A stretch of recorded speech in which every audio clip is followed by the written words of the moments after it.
Rhoads is taking some time out from the tour to come down here. Basically, the whole idea of the seminar is for all of your musicians and bands to get a feel for the music industry, pretty much know what you're getting into. Talk a little bit about guitar, okay? Feel free to ask any questions about, musically, theory, or anything like that. Whatever's on your mind, that's the reason he's here, is basically to help you out, with whichever situation you're in, playing and anything. So if you have any questions, or do you want to start?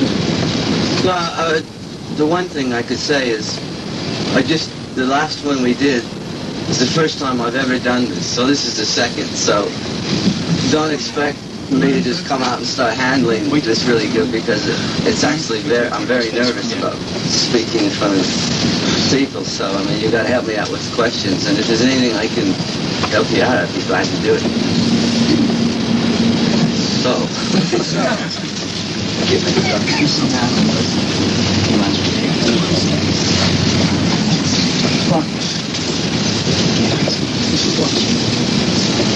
everybody had a million questions to ask me about him. Go ahead, man. What kind of effects do you use when you're playing out, say, in concerts? In the concerts? Yeah.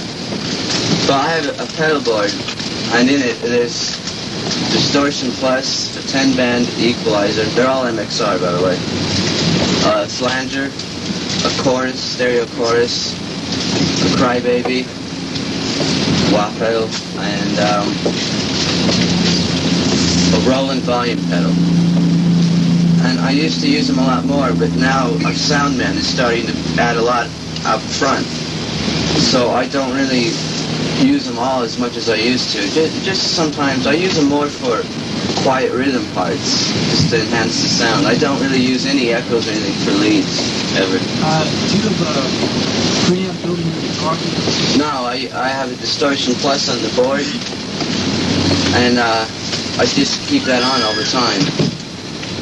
And just straight Marshalls. Is that how you do your distortion? Sorry? Is that how you get on that distortion? Yeah. See, if you play and you use Marshalls, I had to change the speakers over to Altex because they're very bright, clean speaker.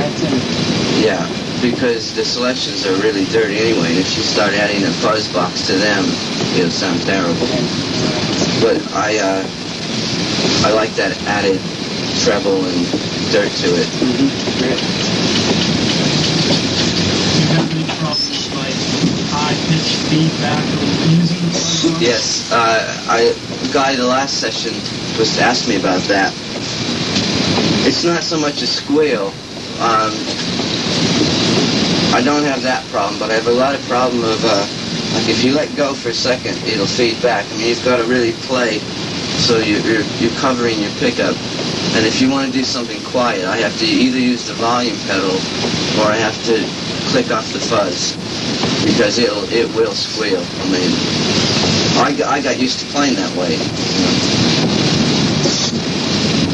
Go ahead, Larry. What kind of music you started playing in Holland and been playing before you got picked up with Austin? Well, I was 7, and I'm 25 now. I don't think I knew what I was playing when I was 7. I just played the guitar. One of the early things I remember was I was strumming, is it Malagueña when it has the E chord, and I thought that was really good because I could switch an E chord and strum it fast. It was just anything, it was an old Spanish guitar, and then I just started playing anything like Gloria or Louie Louie or whatever was out on the radio. And to the second part of that question, I met Ozzy when I was 22, and I've been with him since then. So it's about 2.5 years now. Can you speak up a little bit? Oh yeah. Tommy's a great drummer. Okay. You got a special tremolo in there in your flying V you use, or does a certain company make that, or is that just... Well, the main Flying V is the white one, if you've seen it, is a Charvel. It says Jackson, everybody thinks, what's a Jackson? But Grover Jackson owns Charvel, and he builds them himself for me. And I use his tremolo units. I think they're very good. I mean, other than the Floyd Rose, there's no perfect tremolo. But his are very good, and he's just about to release a brand new one he invented that's supposed to be equal to a Floyd Rose. But it works with ball bearings. And he's just doing a prototype, and he's doing a guitar for me now, and it'll be the first to use it. So real soon I'll start experimenting with it. I have another Flying V with it's polka dotted. That isn't a Charvel, and I do have tuning problems with that one all the time. Go ahead. Yeah, just, hey, whenever you started, did you have to play in little hick bars, to get going, play what the people wanted, or did you always play what you wanted? Well, when I started, I was really young. So when I started playing rock, I was about 12 and 13, and where I came from, the big thing was to play parties. I mean, there was a lot of bands where I lived, and they'd all play parties. And I wasn't really from the city, it's sort of a suburb. And I thought that was it. I loved it. I couldn't wait till the weekend so I could play. And we used to cart our own gear up and everything. And then, of course, I got to the club scene in L.A. That was, you did get a circuit going. Well, yeah, there's a great big local club scene in L.A. It's a lot of opportunity for original heavy bands to play. It's a lot more than there is in these parts, which is hard. They just shout them out. I mean, Like, when you first started, you said you were 13. Were there any guitar players you really first started listening to on record and you really enjoyed? well, see, I get asked all the time, who's your favorite, who's your influences? If you play so long, they're bound to change. Whoever's good, you listen to for a while. But I'd never had a phonograph until I think I was 16. So I couldn't just play my favorite guitar player, so I'd listen to the radio. And I just sort of liked anybody who was good. But I can say one of my favorite sounds was when I first heard Mountain and Leslie West with that harmonics and the sustain. I mean, I just thought it was the greatest thing. But since then, I just like anybody who plays guitar, I don't have a favorite. You played with a band called Widowmaker? No, that's the bass player. The ex-bass player, Bob Daisy. Did you get a new bass player? Yes. Is it Napo Shima? No, his name's Rudy. He used to play with me in L.A. in a local band. Who have you played with before? Did you play with any other people before you got with Ozzy Osbourne? No, I was in a local band in L.A. for 5 years. I mean, I sort of grew up in that band.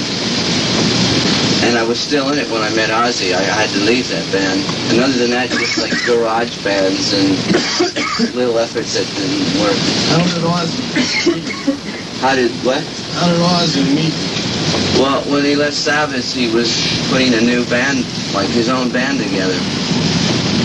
And he just went around auditioning. And he spent a lot of time in L.A. auditioning. And the bass player he originally was auditioning with called me and said he still hasn't found anybody. Why don't you go down and meet him? So I met him.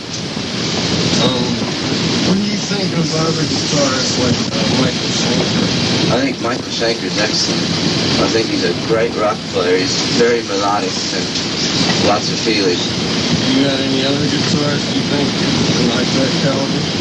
Oh, I could name 100. I mean, everybody's out there is really good at what they do. I mean, Eddie Van Halen's fantastic. Michael Schenker's great. Richie Blackmore. Sorry?